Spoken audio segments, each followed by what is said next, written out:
Good evening, everyone. I'm Angharad Wynne-Jones. I use she, her pronouns, and I'm Head of Audience Engagement at State Library Victoria. And it's my great pleasure to welcome you to our information evening. State Library Victoria acknowledges the traditional lands of all the Victorian Aboriginal clans and their cultural practices and knowledge systems. We recognise that our collections hold traditional cultural knowledge belonging to Indigenous communities in Victoria and around the country. We support communities to protect the integrity of this information gathered from their ancestors in the colonial period. We pay our respects to their elders, past and present, who have handed down these systems of practice to each new generation for millennia. I'd like to acknowledge Maxine Briggs, Koori Librarian at the State Library.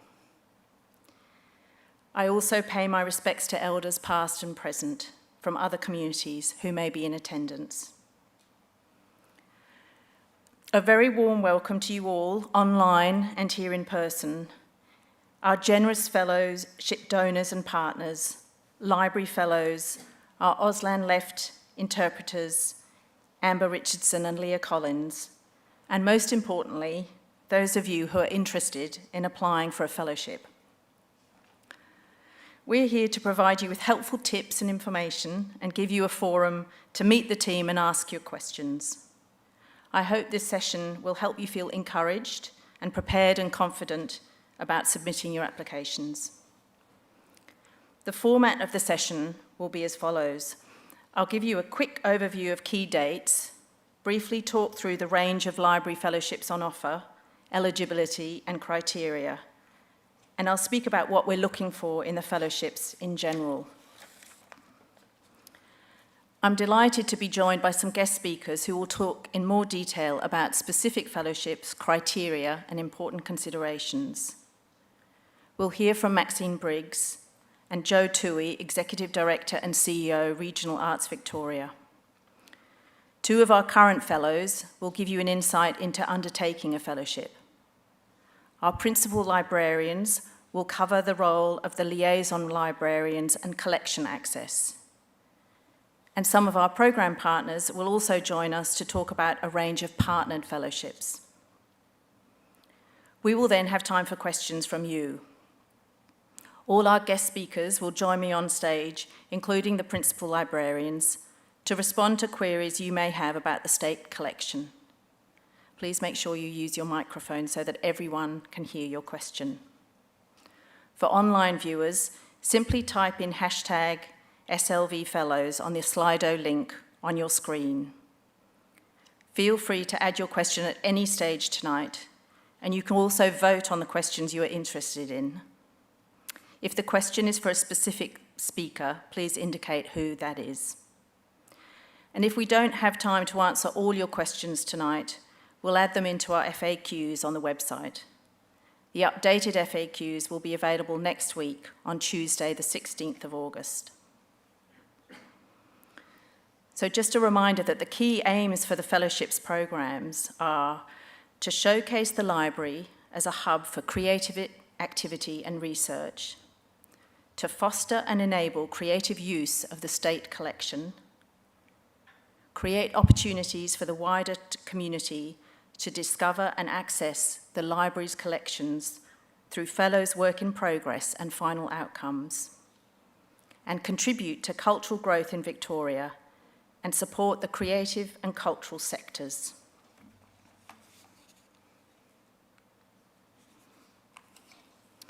So now on to the key dates to keep in mind.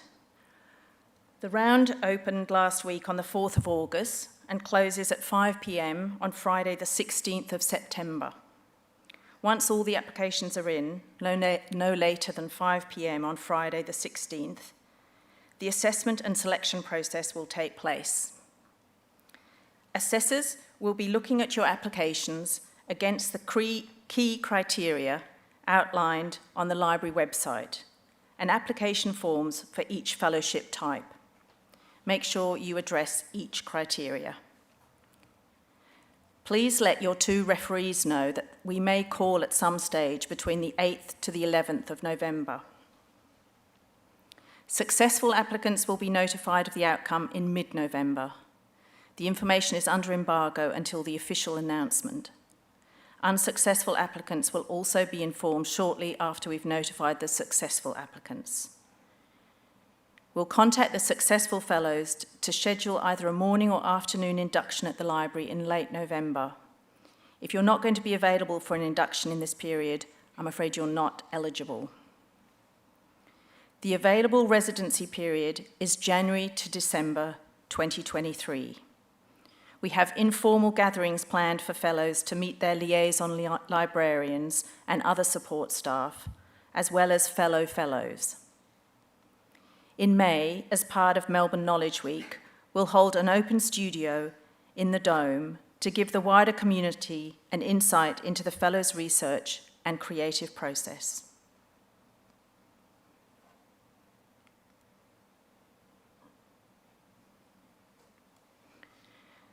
We have 15 fellowships on offer in this round. 2 creative fellowships, $15,000. 2 creative regional fellowships, $15,000. The Children's Literature Fellowship, $15,000. Indigenous Victorian Aboriginal Cultural Heritage Research Fellowship, $15,000. Indigenous Victorian Aboriginal Family History Research Fellowship, $15,000. Mora residency at Baldessin Studio, $5,000 in-kind studio support. Tate Adams Memorial Residency at Baldessin Studio, $5,000 in-kind studio support. Berry Family Fellowship, $15,000. George Mora Fellowship, $10,000. Redmond Barry Fellowship, $15,000.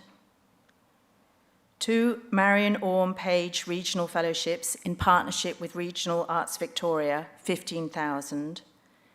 And the inaugural Kerry Hall Fellowship for the Performing Arts, $15,000.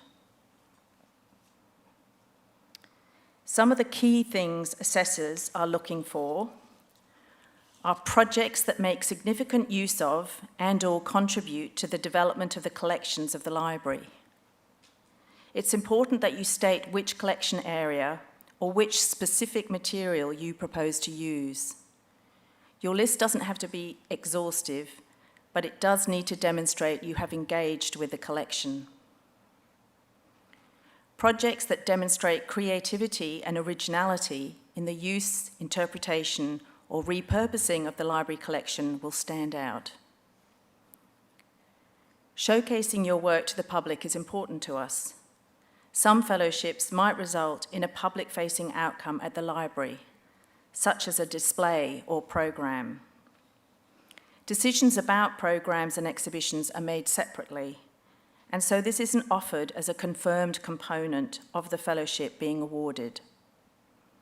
Successful applicants receive the grant, a space to work, a community of support, and during your residency, there will be opportunities to share work in progress. However, in your application, we are interested to hear if you have an idea or plan for a public outcome in whatever format you have in mind. These could be outcomes delivered during or after your fellowship. You can have a look at some of the fellowship outcomes on the link in the Fellowships Gallery page. Please support your application with supplementary information such as images, links to your website if you have one, list of articles or publications, example of artwork, sound bites of your music, or anything else that is relevant to your project and will give the selection panel an insight into your work.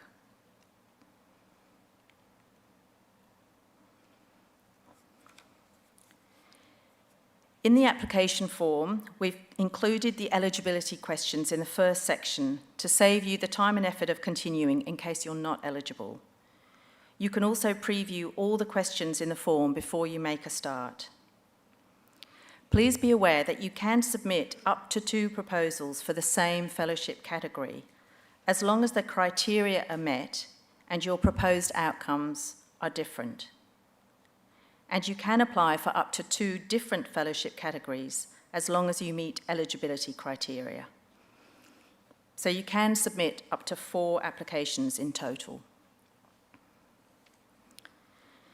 It is important to know that any fellowship applications that have an Indigenous focus or Indigenous content has to show a connection to the Indigenous communities relevant to your project.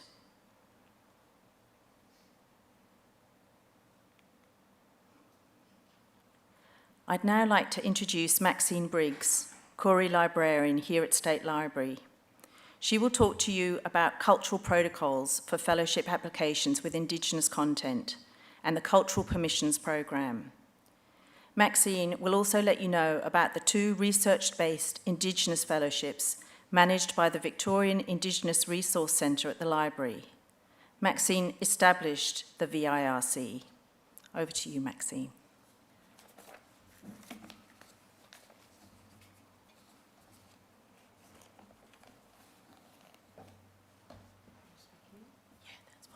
Shall I just move it on?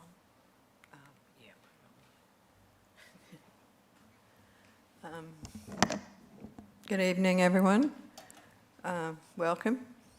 I'd like to acknowledge my ancestors from the Kulin Nation across Victoria, including the Tangarang, the Wurundjeri and the Bunurong. I have cultural affiliations with all of those. And the Yorta Yorta, but they're right up on the border there. I want to say, if there's any Aboriginal people here or online that are interested in applying for the fellowships, I really hope you do. We've got 2 specific fellowships at the moment. We're hoping for a 3rd one. But these 2 are concentrating on our cultural heritage, which, you know, any information that was recorded in the colonial period. People who were, you know, the protectors and so on, they had opportunity to talk with our ancestors about their cultural practice, and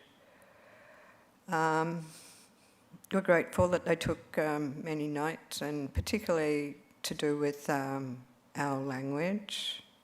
So there's many language lists. There's a lot of research to be done throughout the collections here, and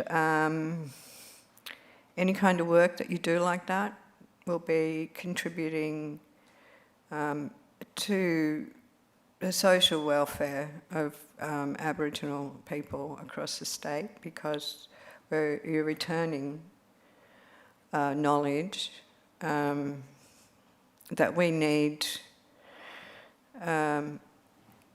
to solidify our identity, really, because a lot of the policies and so on from the colonial period had damaged our cultural practice in so many ways.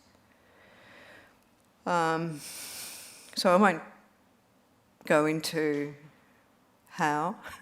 I think the Aboriginal people who be researching would understand that when we research in colonial collections, or collections, you know, that were created during that time, we're dealing with sorry business, and if you're not aware of that, I'm just letting you know that you'll come across things that are really distressing and upsetting and disturbing. in a way, you just have to take it on board and keep moving forward, because you can't allow it to, just stop what you're doing, because the work that we're doing in the records of the collecting institutions are essential for future generations to feel more comfortable in the space. So there's a lot of work to go yet. A lot of people are still trying to work out how to deal with native title. So there's a lot of issues that we have to deal with on a daily basis. And so we try to maintain our cultural credibility. And so one of the programs that we have here at the library is the Cultural Permission Program that was created to support Aboriginal people to have some authority, with the records about us, and also to have some autonomy and in being able to speak for your family group, your clan group, and your language group.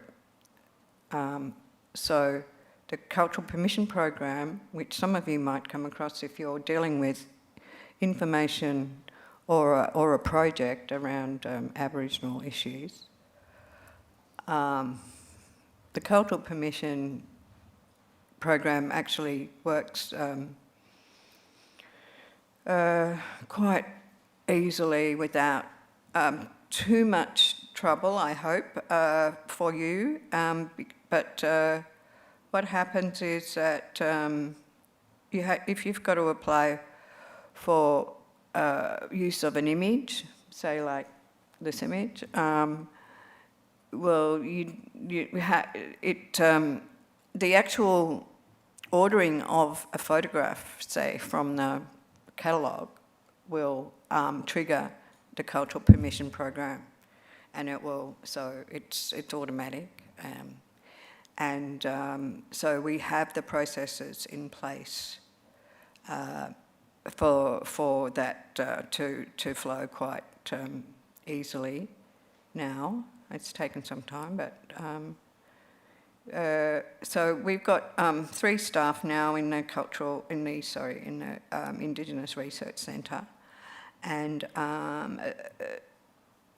we're going to be employing another 2 later in the year, because we've got a lot of work to do, an awful lot of work to do. And the Cultural Permission Program, it was actually designed initially to connect Aboriginal people to the collection, and to it was a way of showing them that there's material in here about your ancestors and about knowledge of your cultural practice, which includes language, includes like things like weaving, and things like medicines and all sorts of things. I won't go on for too much longer. Please warn me if I'm going too far. But there are a lot of interesting things in the library's collections, like including this photo, which I'll just tell you about just quickly. It's actually from an album, a family album. A family was visiting Australia during the 1800s, and this is one of the photographs that was in the album, which is here at the library now. So it's the librarian at the time showed me this photograph, and it's actually it was created by Aboriginal people from Corranderk for the zoo.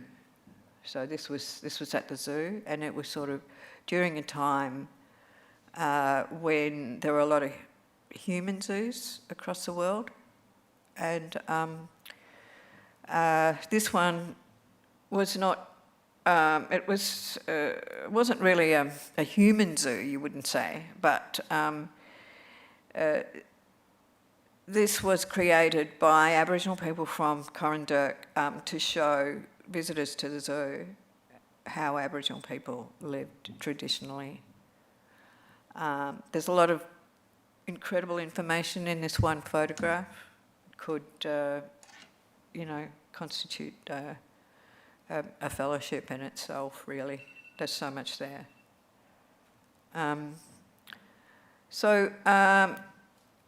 The Cultural Permission Program connects you with the people you're writing about, and that is also one of the good things, I think, about the program, because you get to have a connection and a relationship, possibly, with Indigenous people, and you get to know a little bit deeper about their life and in this this state, and we have a lot to tell. So we're also happy to talk about things. If you do have any questions about cultural permissions or anything else, please feel free to ask. I would just say before I finish that we will be having an online session with Aboriginal people who are wishing to apply for the Indigenous fellowships. So that'll be specifically for them. There's a lot we need to talk about. But so that's on Thursday afternoon. If you know of any Aboriginal people that'd be interested to come to that. I'm sorry if I'm wandering around. I'm just had a tough weekend. That's all I'd like to say anyway. So if you want to ask me anything, please do. Thanks.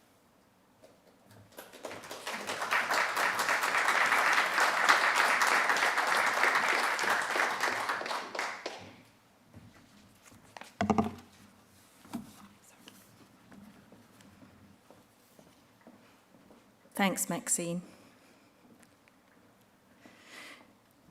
This year, the library is offering 5 fellowships for applicants who reside in regional and rural areas.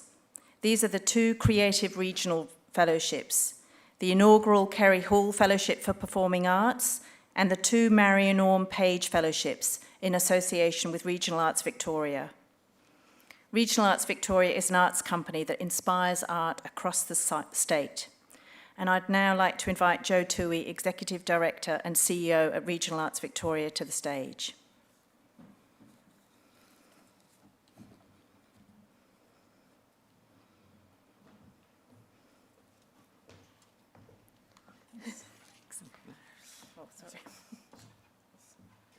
Traffic jam. Thanks, Harrod. My name is Joe. That's my name in very large font up the top there. Regional Arts Victoria, as Harrod introduced, is a not-for-profit organisation. Our role in this partnership with the State Library, as well as making sure we get the news out to all of you good people online and anyone who's interested in this group, is also about providing advice and assessing some of the applications. So I am joining this session today from the lands of the Wurundjeri, Woiwurrung and Boonwurrung people of the Kulin Nation. I extend my respects to their elders past and present, but also for all of you joining online who might be joining from the east and Gunai-Kurnai country or in the southwest, Gunditjmara country right up to the northwest, in Wemba, Wurundjeri in the northeast, or Yorta and Djadjawurrung and Wadawurrung in the central parts of the state. Just acknowledge as well that you might be joining us from lands and waters that were never ceded. The regional partnerships and the regional fellowships and the way that they work, as Ang Harrod introduced, is that there are 5 in total. 2 of those are the standard creative fellowships where the applicant needs to reside in regional Victoria, and we'll touch upon that, what that means in just a minute.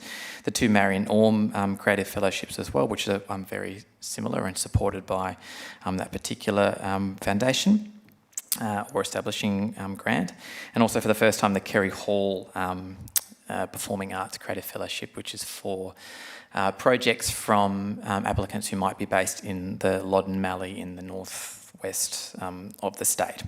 In terms of some basic information to consider about the program, which is available online as well, regional is defined by state government definitions. Those of you who have had experience in this state before will know that there is some variability between how the state and federal governments define regional Victoria, which comprises the 48 councils defined by the state government as regional or rural.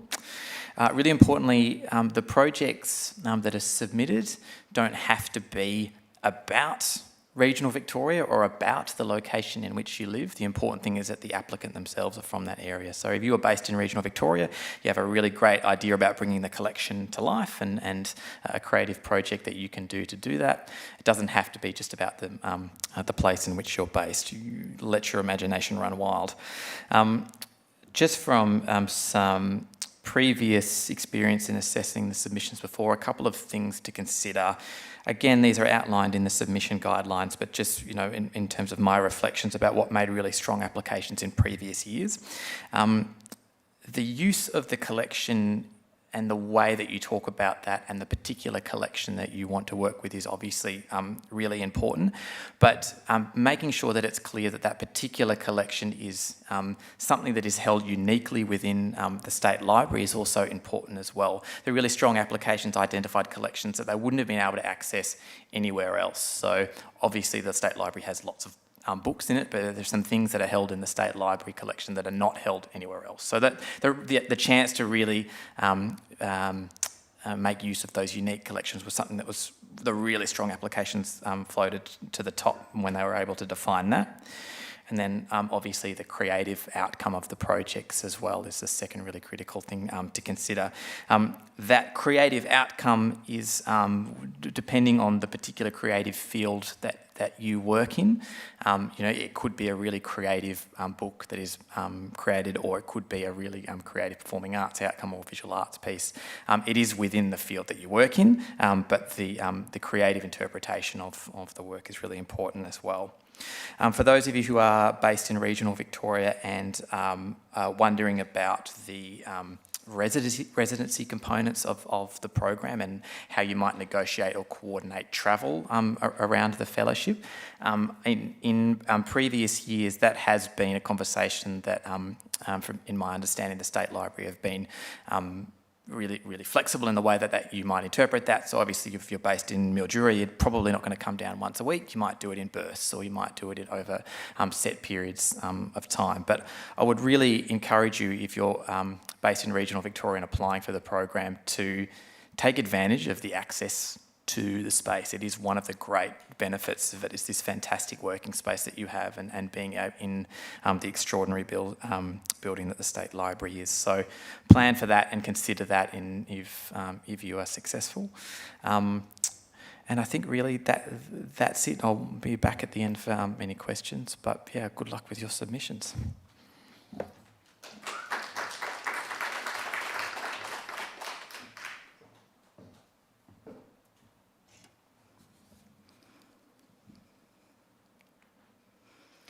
Thank you, Joe. We're really grateful for your ongoing support and advice and hot tips. The beauty of the fellowship program is that it draws interest from a diverse range of creative individuals. Every fellow's experience is different and every outcome is unique. I would like to acknowledge that the fellowship program would not be possible without ongoing support from generous donors, including artist Rick Amor, literary critic Morag Fraser AM, and establishments including Baldessin Studios, George Mora Foundation, and the University of Melbourne. The Redmond Barry Fellowship is jointly sponsored by the Library and the University of Melbourne, so research should make use of collections at both institutions. Projects that highlight linkages between the collections and promote new insights on the subject, material, or collections are encouraged.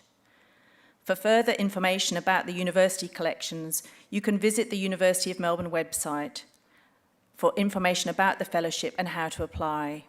You'll find the link to the University Special Collections and Archives on our webpage.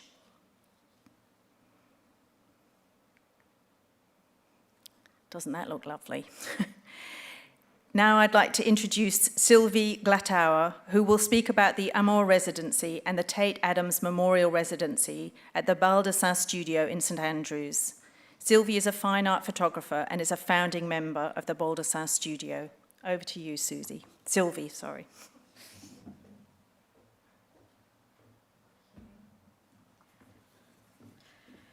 Okay, great. Thanks very much.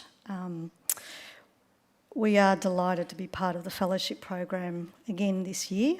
I think it's our 6th or 7th year, and it's always fantastic.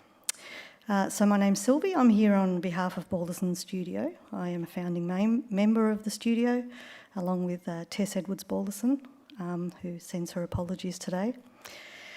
My role is studio manager. I coordinate most of the activities as well as teach, and I collaborate with the artists to fulfil their projects. I'm also a practicing artist, and I produce all my artwork in this beautiful space you see behind me. Baldessin Studio is a not-for-profit incorporated association. I might just go along. It's run by a committee of management as well as a host of dedicated volunteers. The studio is located in St Andrews, which is about 60 minutes northeast of Melbourne. We were founded in 2001 in memory of the late George Baldessin, who was a renowned Melbourne printmaker and sculptor, and you might know of him. In the early 1970s, George and his wife Tess built the stunning Bluestone Studio, and it is from here that we run our printmaking facilities. Our vision has always been to perpetuate George Baldessin's generous and collaborative spirit by championing and supporting artists, particularly in all things printmaking. The studio is open to the public for creative use throughout a yearly program of workshops, residencies, masterclasses, events, and regular studio access. We're honoured and very proud to be associated with State Library Victoria through the amazing Creative Fellowship program. So we have 2 residencies to announce tonight. Firstly, we have the Mora Residency at Baldessin Studio. This residency is supported by Rick Amor, very generous artist. It's offered to a printmaker or artist who wishes to deepen and enrich their printmaking practice using the extensive State Library Victoria collection as a starting point or inspiration for their project. You can see some images of the inside of our studio and our etching presses and so forth. It's a very big studio, very light-filled, big benches, lots of facilities. It's a great place to hang out for a while. So the second residency we have is the Tate Adams Memorial Artist Book Residency. This one is generously sponsored by Mora Fraser, and it's for an artist to create an artist book using our facilities, as well as the State Library Victoria collection and resources. Both of these residencies are to the value of $5,000. This is not a cash sum, but rather it's used in a number of ways. You can use it for studio access, printmaking tuition, technical support, and accommodation on site.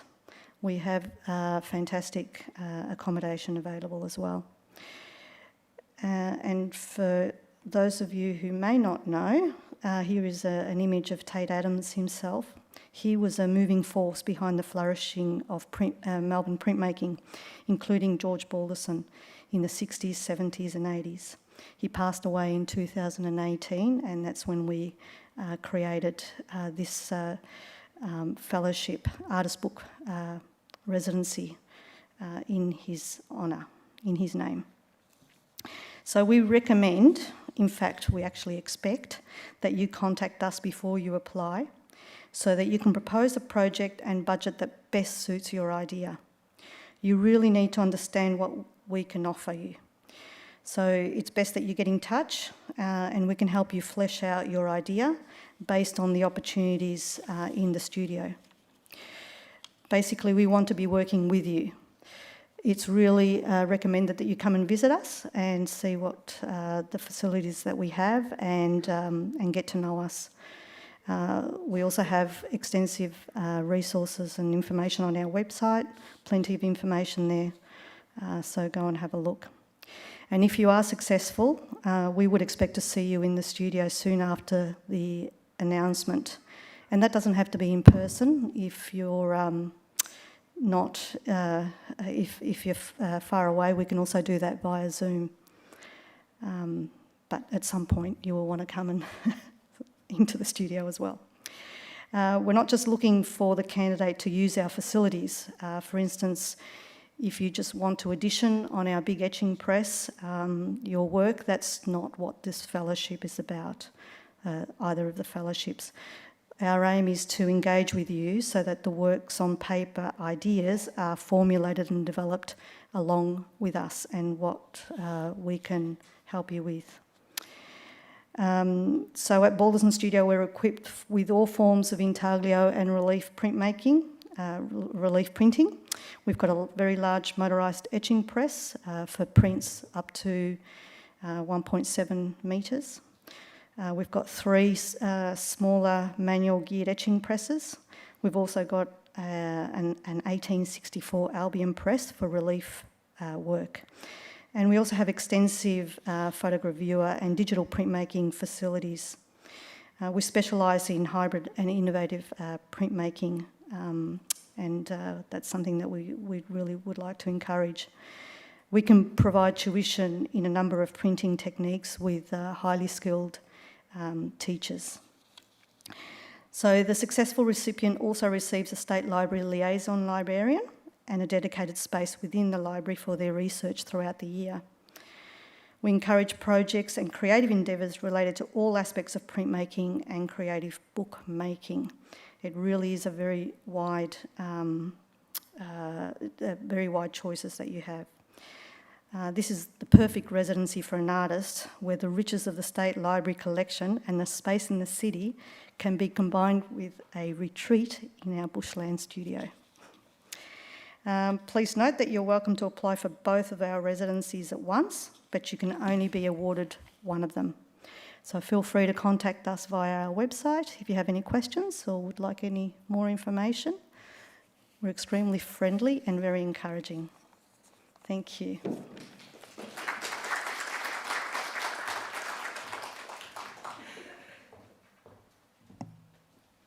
Thanks, Sylvie, and apologies for my mispronunciation. Try hard, schoolgirl, French, Baldessin. Tonight, we also have Damien Hodgkinson, who will give you an insight into the George Mora Fellowship. Damien is the Executive Director with the Melbourne International Comedy Festival and has served as Chair of Polyglot Theatre and is currently a board member of Arts Project Australia and the George Mora Foundation. Great to have you here tonight, Damien.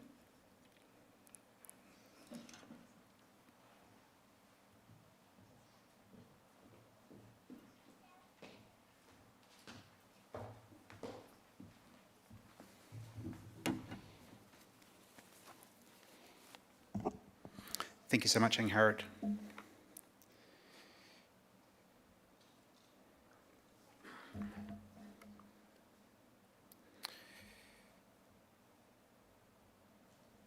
The George Mora Fellowship is awarded each year to a contemporary artist who has demonstrated excellence in their artistic field. The fellowship provides financial support, residency opportunities and access to organisations and individuals with specialist knowledge to support the artists to research and experiment and create. Some form of public outcome is expected to culminate the fellowship. The fellowship is named after Georges Mora, an entrepreneur, restaurateur and art dealer whose commitment to developing and promoting contemporary art saw him produce outstanding exhibition programs featuring local and international artists including Charles Blackman, Arthur Boyd, Joy Hester, Sidney Nolan and more. Georges died in 1992. Today, the Georges Mora Fellowship is awarded with funds generously donated by supporters and with the incredible resources of State Library Victoria. The purpose of the fellowship is to supply funds and access to resources for an artist to engage in fresh thinking and to research the possibilities in their art. In order to achieve this, the fellowship aims to provide maximum flexibility and autonomy to each chosen fellow in their use of the resources of State Library Victoria and elsewhere, and in the presentation of their outcome of their research and interpretation. The fellowship is open to any Australian citizen or permanent resident who has a continuous commitment to the field of contemporary art. Artists at all stages of their career may apply, and there is no age limit. Applicants who have previously applied to the Georges Mora Fellowship must submit a new project proposal. For the 2022-23 year, one fellowship is offered for a period of 12 months with a grant of $10,000. The successful fellow may choose to fulfil their residency at State Library Victoria in a full or part-time capacity and have the freedom to undertake further residencies if desired. The selection process. Applicants are shortlisted by the board of the Georges Mora Fellowship. An independent panel of recognised arts and cultural professionals then award the fellowship. In selecting the fellow, consideration is given to the artist's past work, whether this work has demonstrated excellence in their artistic field, and if the proposed fellowship project will extend the boundaries of the artist's practice in new and significant ways. The Georges Mora Fellowship seeks an artist who has shown a continuous commitment to the field of contemporary art and who wishes to challenge their artistic practice. Applicants must submit a written application with supporting visual references, and applications must be submitted electronically. Selection criteria include standard of work, reason for applying, professional experience, and availability to undertake the fellowship. I'd just like to note that the Georges Mora Fellowship has a different application closing date, which is Monday, 29 August. The fellowship seeks to honour Georges Mora's legacy as a catalyst for growth by igniting courage and supporting fresh thinking in art. To date, there have been 13 fellowships granted to incredible artists, and we welcome your nomination to join this group. For more information, please visit, I've forgotten what slide I'm up to. I've gone too far. The website is georgesmorafellowship.org.au. That's georgesmorafellowship.org.au. Thank you.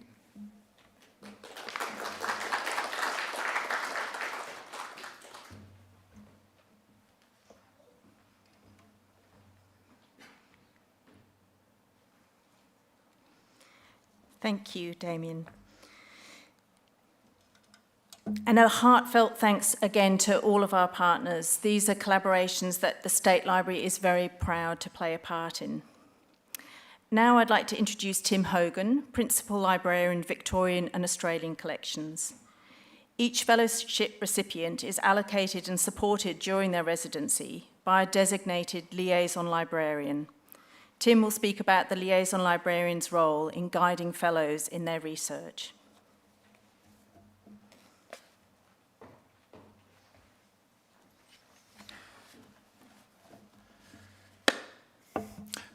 Hello everyone. If you are a successful applicant, and best of luck to everyone who's thinking about applying, you will be allocated what we call a liaison librarian. Some of you who may have applied in the past might know the term mentor. We used to call ourselves mentors, but we've gone with the term liaison librarian. We think that probably describes how we support you in your fellowship as librarians. So, what does a liaison librarian do? Their general role is to introduce and link creative fellows or library fellows to the various services and collections and staff whom fellows can draw upon during their fellowship. The liaison librarian role will be to support library fellows to become independent researchers and users of library services. So we're not your research assistant. We'd love to be. We love researching as librarians. We love finding things out. But our role is to facilitate, and other librarians here, for you to become good researchers to the extent that you need to be a researcher for your particular project. And most of the projects will involve a degree of research, some more, some less. Our role as liaison librarians includes connecting library fellows with appropriate library services and collections, and sometimes other staff with specialist expertise. We will provide regular scheduled catch-up meetings, and we'll check on with you just if you need further advice and support. We'll meet with you on a regular basis, especially at the beginning.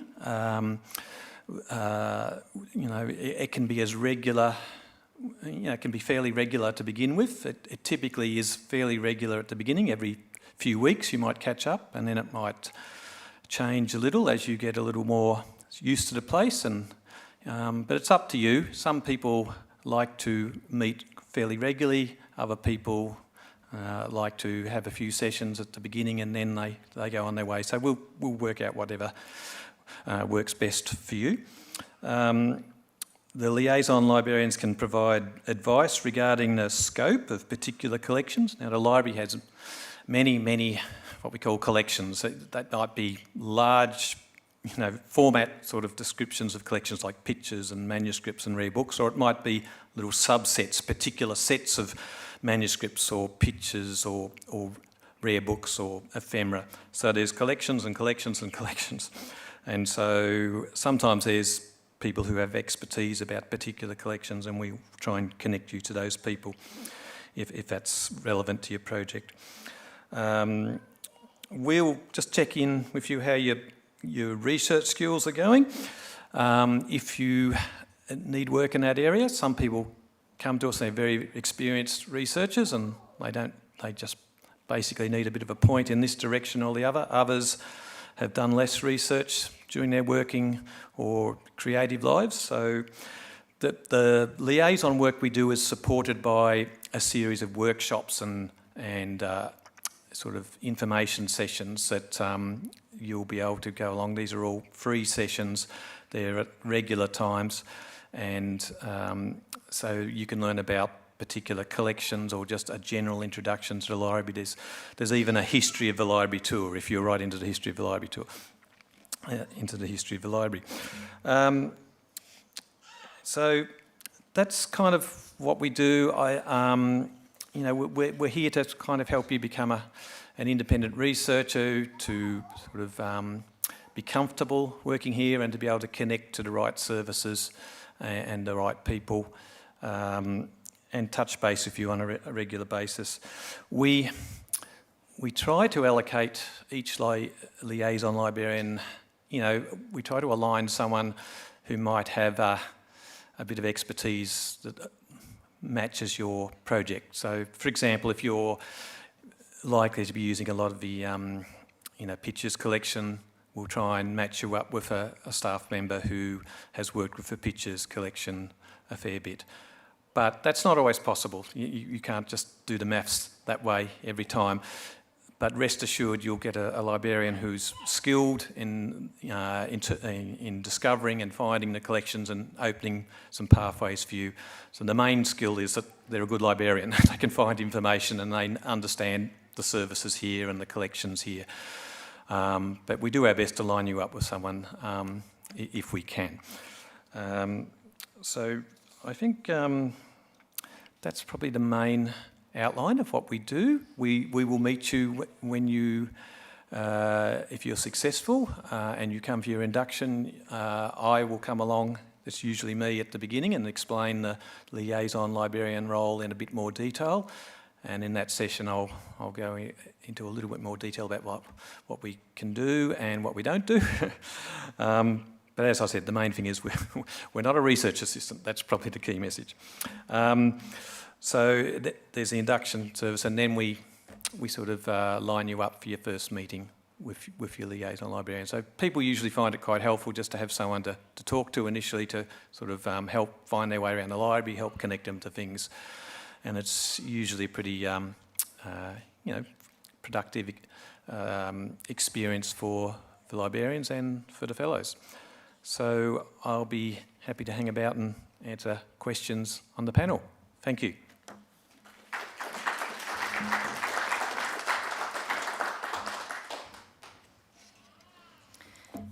Thanks so much, Tim. I'm delighted to introduce one of our current fellows, Vicinia Tonga, to let us know about her project and experience of her residency so far. Vicinia Tonga is a 2022 Creative Fellow, and her project is titled The Darkness. Vicinia is a Tongan kakala artist and storyteller with a background in journalism and floristry. Her art practice with kakala, a plant material, is informed by the traditional creative practices of Tonga Moana. We are very lucky to learn how to weave using this material at our Art After Dark program. It was a big hit with our audiences. Facilitating the transfer of stories from cultural elders to the next generation to honour Pacifica oral storytelling traditions is an important part of her practice. Welcome, Vicinia.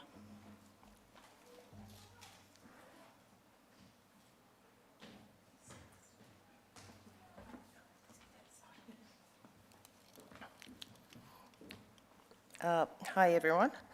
I'd like to start by paying my respects to this sacred land that we gather on, and to the ancient custodians and caretakers of this country, and to their past, present, and future generations. I acknowledge that I am an uninvited settler and that sovereignty has never been ceded. There were supposed to be two of us presenting today, but I think the other fellow is stuck doing a lecture at RMIT. So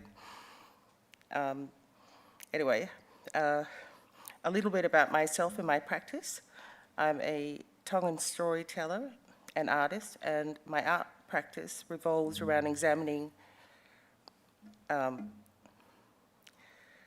oceanic ethno-botanical traditions. My fellowship project is research into a time in Tongan history known as the Darkness, a phrase coined by the early missionaries to describe pre-Christian Tonga, in their view, a period where we lived in darkness before we were enlightened by Christianity. Tonga was never formally colonised, however, it was transformed socially and irrevocably by the arrival of the London Missionary Society and the conversion of our people. So huge swathes of our history, how we lived, and our daily interactions pre-conversion were cast into darkness.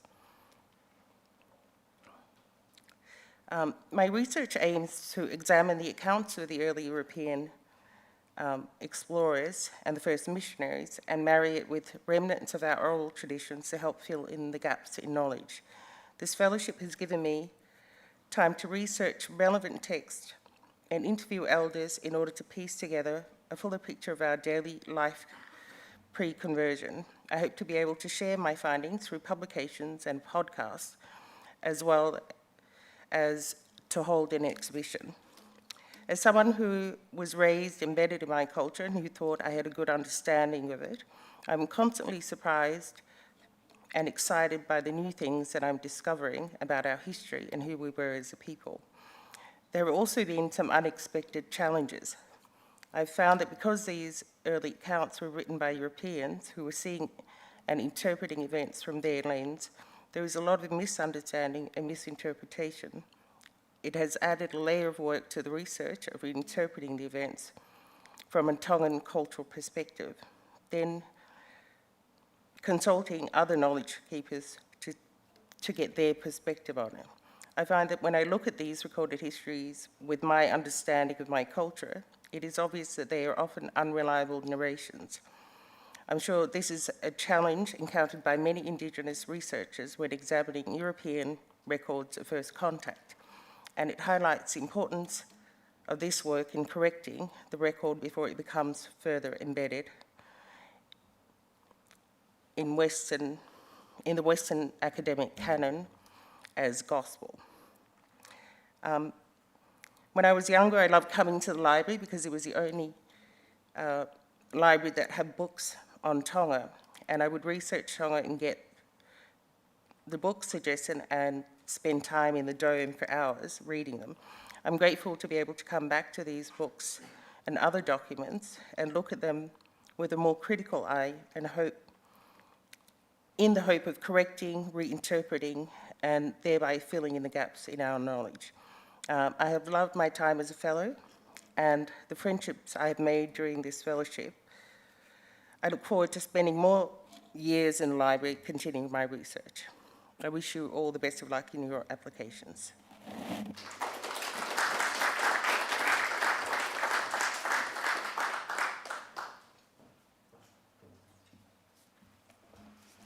Thank you, Virginia, such an important project.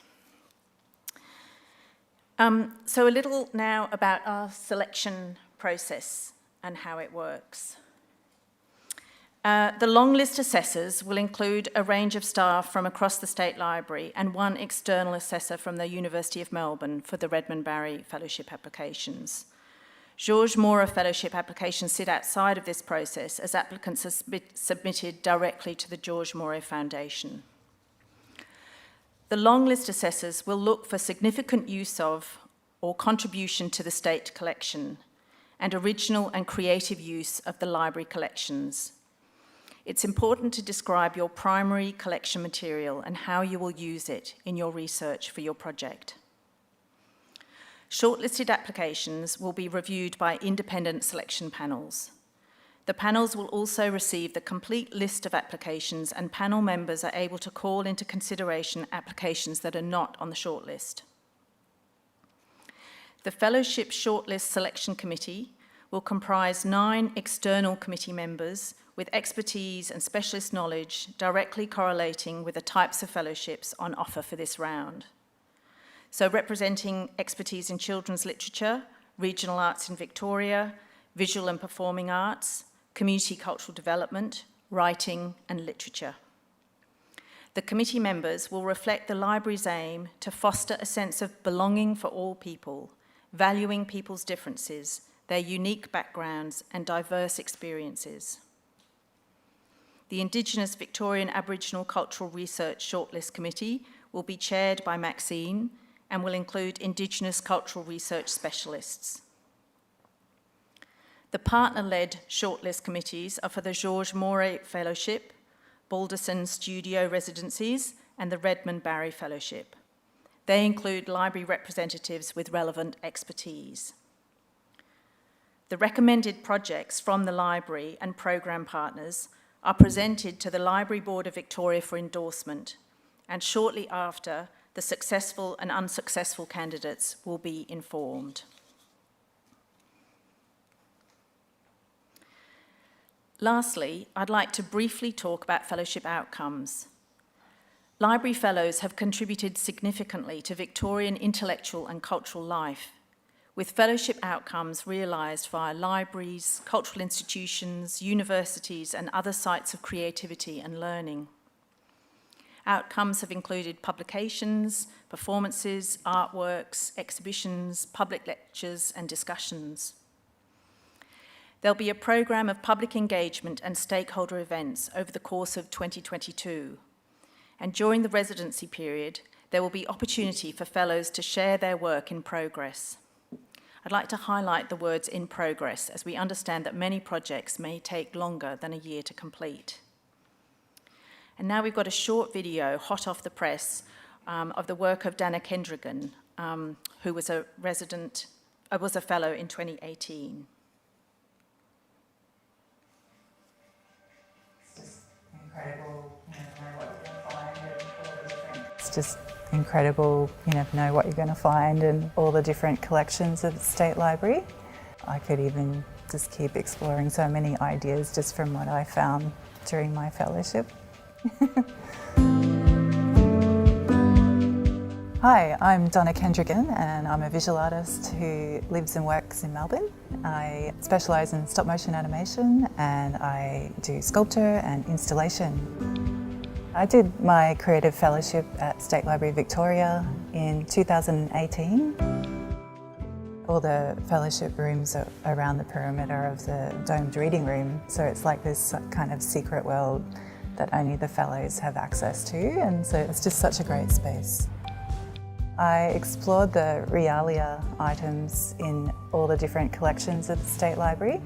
Realia is a library cataloguing term used to describe objects that are collected for their associations to different people and different events through time.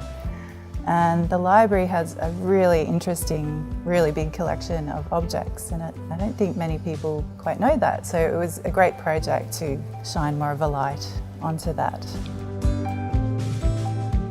The wonderful thing with the Creative Fellowship is you are paired with a librarian, and I was paired with Bridie Flynn, who's a senior librarian, and she has an incredible wealth of knowledge about the realia. One of my favourite discoveries was a small toy cork horse that once belonged to Marcus Clarke, who was a famous Melbourne author. There's not really any information about this object. As a creative, I really loved that mystery, and then my imagination just ran wild, and that was perfect for my animation. I did research around the object, like researching Marcus Clarke more, and that research then informed a project I'm working on at the moment. That's an augmented reality animation project, and I'm also developing it to include other artists to form an artist collective. During my creative fellowship, I met the library curators. I was very lucky. A few years after, they contacted me and commissioned me to do a new work for the Handmade Universe exhibition. My new work was a stop-motion animation that was inspired by some of the research that I did during my creative fellowship.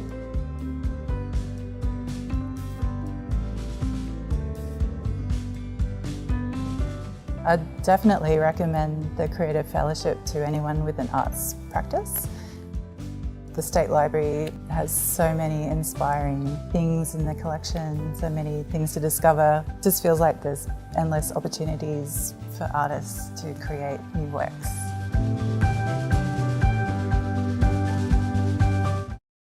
And I'd like to say thank you to Maxine, to Joe, to Sylvie, to Damien, to Tim, to Vasinia for your presentations. And would you mind joining me on stage now? And also Kevin Malloy, who's Principal Librarian, Victorian and Australian Collections. So Tim and Kevin will help us address any questions you have about the collection and the role of the liaison librarians. So yes, now opening up to the floor and online for any questions that you might have. Anywhere. Yeah.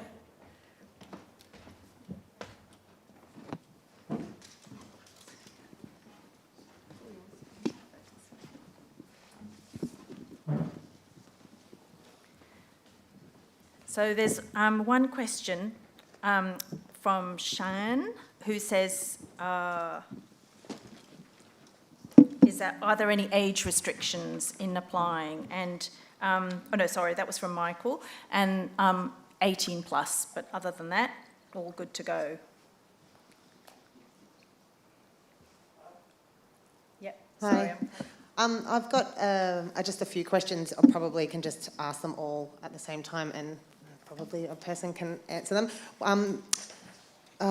Just in terms of hoping to make my application as strong as possible, would you sort of prefer a 12-month long duration in terms of the development of the project, or could it be a shorter, more intense time, for example, a 3-month full-time development, what's sort of more appealing, I suppose, in terms of that? And then there was, in terms of the space that you get, we just saw in the video actually, is that a shared space that you have to pack up each time and then come back to, or is that negotiable in terms of, being able to have access if you did a more intensive period? Great questions. And I might need Susie to help me with the answers. Susie's the fantastic program manager of the Fellows. So yes, in terms of the development, whether it's a 3-month or 12-month? So, great question. The successful applicants have the 12-month residency period available, but it's totally up to the successful fellow to decide how they utilise that time. So if you decide to spend 3 months intensively researching, that is fantastic. Some fellows might choose to work part-time across the whole 12-month period. So in terms of what's more appealing or not, just as long as you're devoting some time to your research, it doesn't matter how you balance your time across that 12 months. Thanks, Susie. And in terms of access to the studios and leaving your research out there? Yes, you have a desk dedicated to you across the 12-month period. You don't have to pack it up. We had SBS filming recently and we did have to do some filming, so that was just one fellow that was affected by that, but it was just for a few hours and they could spread out again. And they are shared spaces. Any other questions from the floor? Yep. Would you be able to tell us more about the Redmond Berry Fellowship? What are the criteria of selection and what is available? What is available? Yeah, I think this is the fellowship that's in collaboration with the university, and you can visit the university website for further information about that. So I suggest it's quite a generalist fellowship, but there will be more information on that link through the University of Melbourne website. Thank you.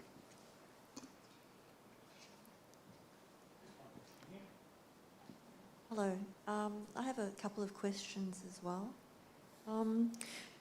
With the application for the George Mora, it mentions links to websites, and if you don't have a website but you use other forms of platforms, online platforms, does that have any bearing on the success of your application, not being able to access that information in that way? It's on. Oh, it's on? Great. It's really about what is going to provide access to view your work. So it doesn't need to be a website if it's social media that you have or whatever it might be, just as much opportunity for the board and then the panel to be able to review and assess your work. Thank you. With regard to the expected public outcome, is it, I guess I'm curious about the logistics of the possibility of it being an on-site in the library kind of outcome. Has that, I know that that's been done before with some of the successful applications, but I'm curious about the logistics of organising that after the fellowship is completed. Yeah, and like all of the fellowships, there's no, receiving the George Mora Fellowship doesn't provide access to the outcome at State Library Victoria. It's about what is the idea and what is the outcome that would then, through the process, with the George Mora board, would work with you and the State Library Victoria around identifying if that's appropriate, if that's possible, what timelines there might be. There absolutely have been outcomes that have been at State Library Victoria, but it's certainly not a given that the outcome would be here. Okay, thank you very much.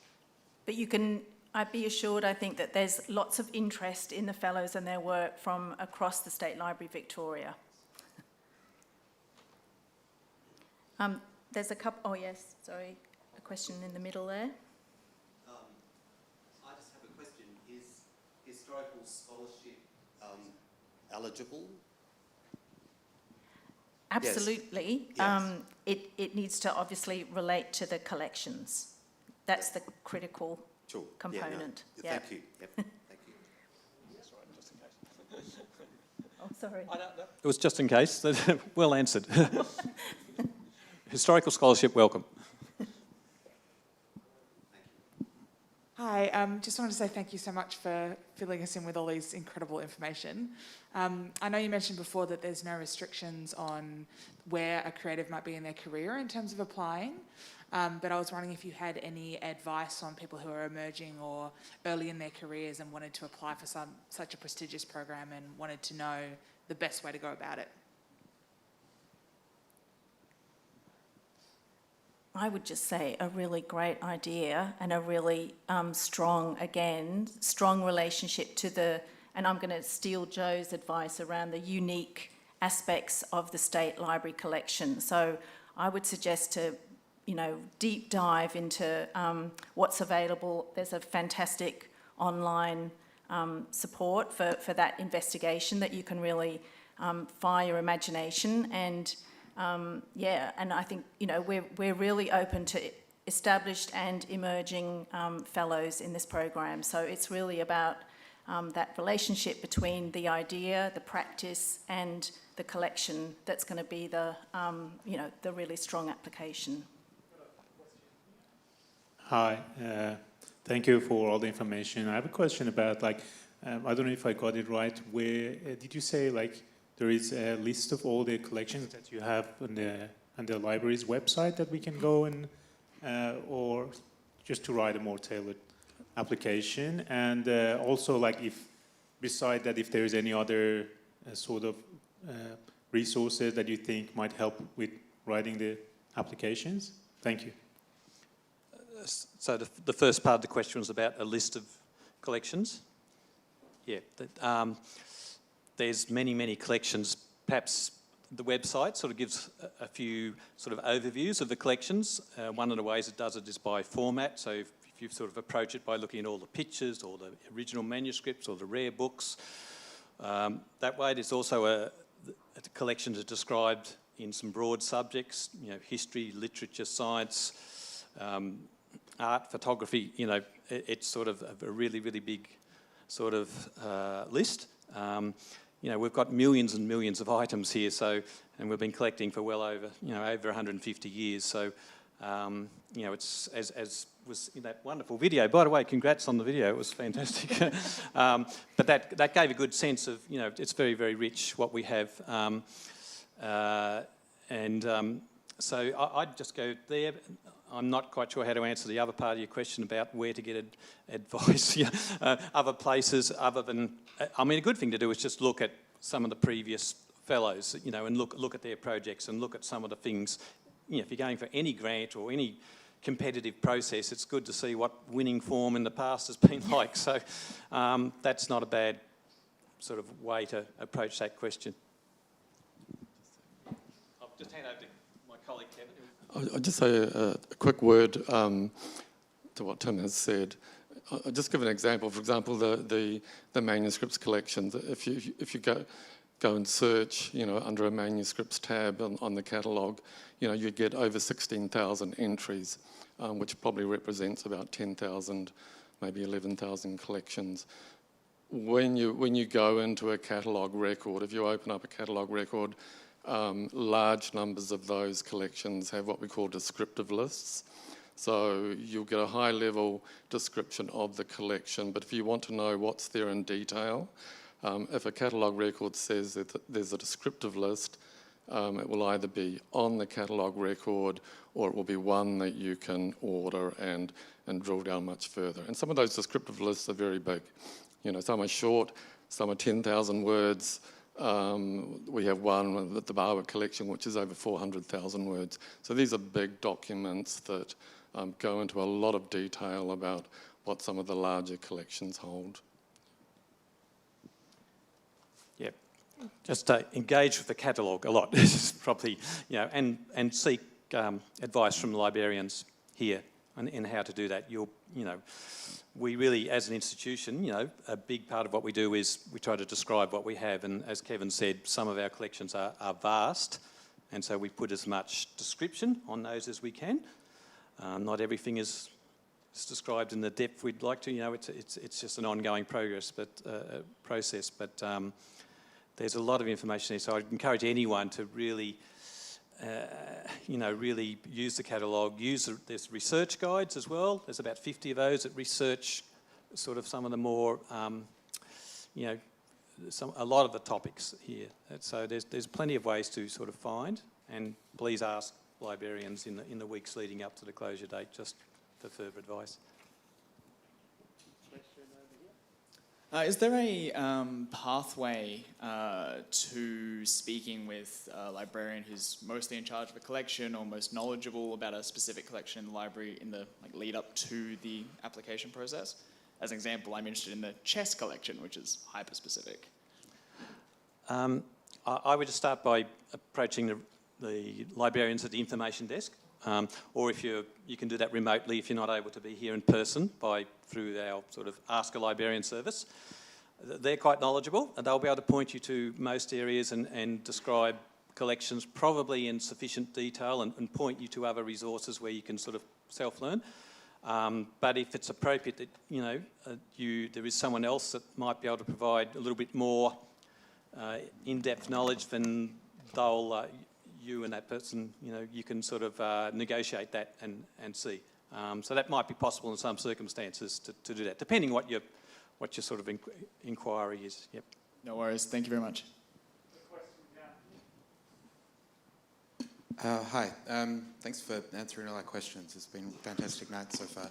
I was wondering whether fellows have any additional access to collection items or any sort of streamlined access to the collections beyond what, say, the general public might. So if there was, say, a resource that might normally take 24 hours to be accessible, whether that would be in any, perhaps quicker for fellows, or would it be the same as the general public? Look, in general, it's the same for the general public. I'm just trying to think of specific circumstances. If there were collections that weren't fully processed and they were important to your research topic, it's possible that we could investigate and do some preparation work for making that available to you during the period that you were undertaking the fellowship. A lot depends on identifying sources that are going to be useful, identifying ones that we might have but are not fully available, and that requires doing a little bit of sort of research before you put your application in. If you know your topic, if you've done a search through the catalogue, if you've looked at descriptive lists, if you've put through an inquiry to the desk wanting to know if there are more collections that aren't fully described, and you get an answer back saying, yes, we do have a number of collections there, then that's something that we could certainly look at, maybe preparing those collections if you were successful, yeah.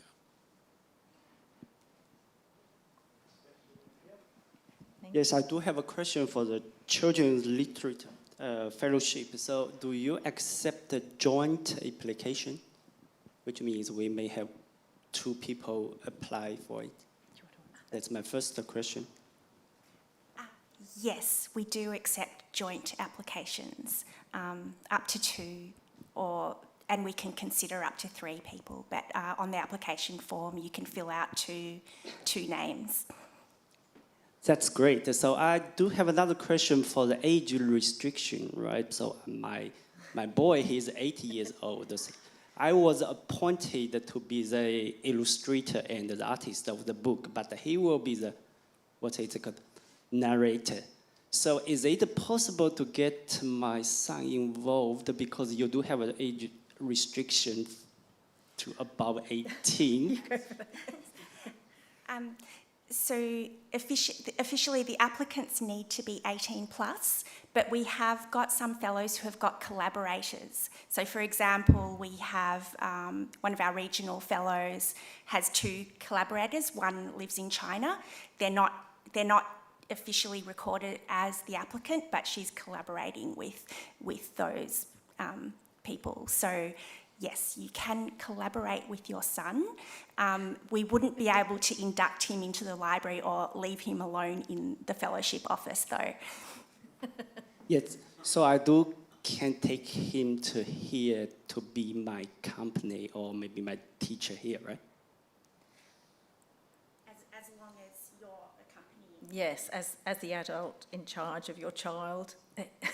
Yes, I will. Thank you. There's a couple of questions that have come through on Slido.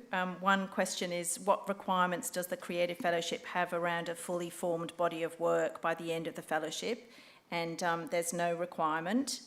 It can be completely research-based, but obviously if there is work that's developed, that's fantastic. And as we've said, there's a separate process in terms of reviewing that and seeing whether that becomes presented or part of the state library programs.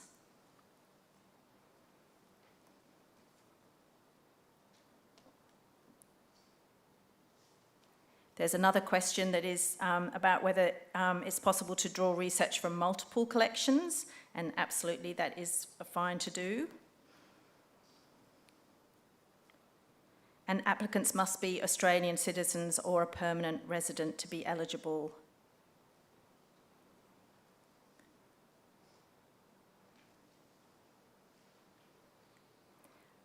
There was another question about multiple applications for a single fellowship, and that is possible to do for 2 applications for the same fellowship, but with different outcomes.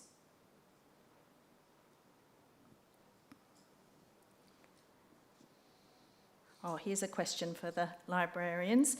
I want to use trade journals. Are these considered to be unique to the library? They are unlikely to be on Trove, for instance, but maybe in other collections. I love the trade journals myself. Yes, it's possible to use those. Certainly, we have a wide selection of them. Some we would have the only copies of them, particularly if they're Victorian publications, older Victorian publications, late 19th century ones, for example. Some will be in microfilm format, so where there's something in a safer format to use, we generally prefer people to use those. That's because we have a responsibility to care for the material. So we'll make an assessment on the format that it's in. But yeah, we have a large variety of trade journals. It's possible to use those. That was the question, wasn't it? Yeah. Yep. Yeah. And we have a handy list of some of those as well. I think if you ask at the information desk, you might be able to get pointed towards some things that will point you towards them. But it's possible to find them in the catalogue just by using the right sort of keywords. Typography or typesetters or lever makers, whatever. There's lots of them.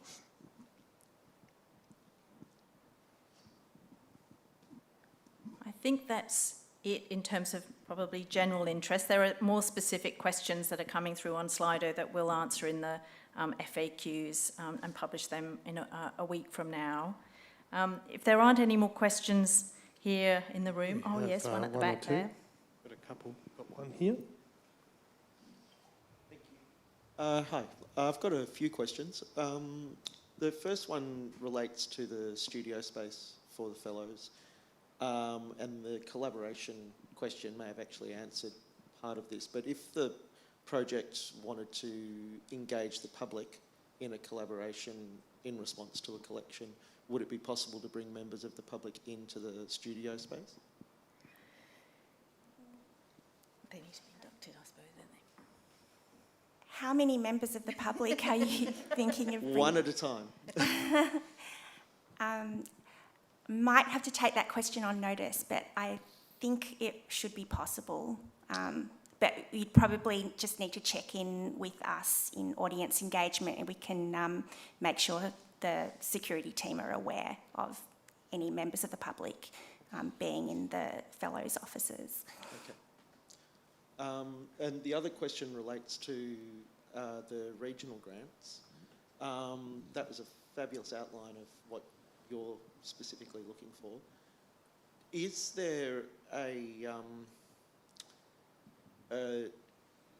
would Regional Arts Victoria be looking for a project that potentially brought the collection to the regions?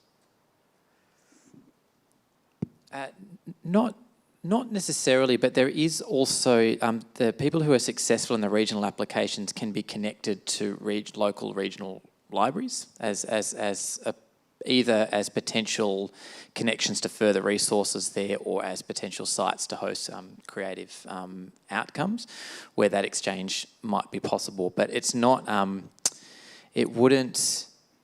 I wouldn't do it unless it made sense for the project, I guess would be my advice. And it wouldn't necessarily make it, if it was clear that it was just a project that had a creative outcome at the State Library, for example, and then you're just kind of shipping it to a place in regional Victoria because you already had it or because you were looking to, get some kind of advantage as far as the funding application is concerned. It wouldn't necessarily make it stand out one way or the other. I think if the creative outcome, you judge it on its own merits in terms of where it makes sense for it to be hosted. The main thing with the regional arts, as I said, is that the applicant themselves is from regional Victoria. Right, thank you. I think we've got time just for one more question. There's one at the back there, I think, Nick. Yep. Oh, yep. Sorry. Lucky last. My question relates to that last answer, actually. I'm interested in looking at my family history and linking with local historical societies and local public libraries and also Public Records Office and linking that in with the State Library's resources. Is that sort of okay to do? The short answer is yes. Of course, you can call upon other resources. For the fellowships, drawing upon the State Library's collections is still a pretty critical part of it. So you will be directly asked which of the State Library collections are you looking to access as part of your submission. If you're drawing on other resources like the Public Records Office or your local library collections, that's great and will a bit like the creative outcome. If that makes sense for the project, then that's great. But you will be asked in your application specifically about the State Library collections. So just be aware of that, I guess, in terms of where you're going to draw the information from for your project.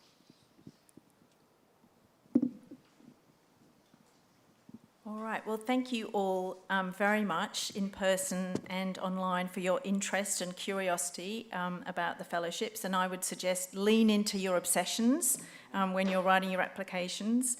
I'd like to thank Maxine and Joe and Sylvie and Damien and Tim and Virginia for generously sharing insights and knowledge with us.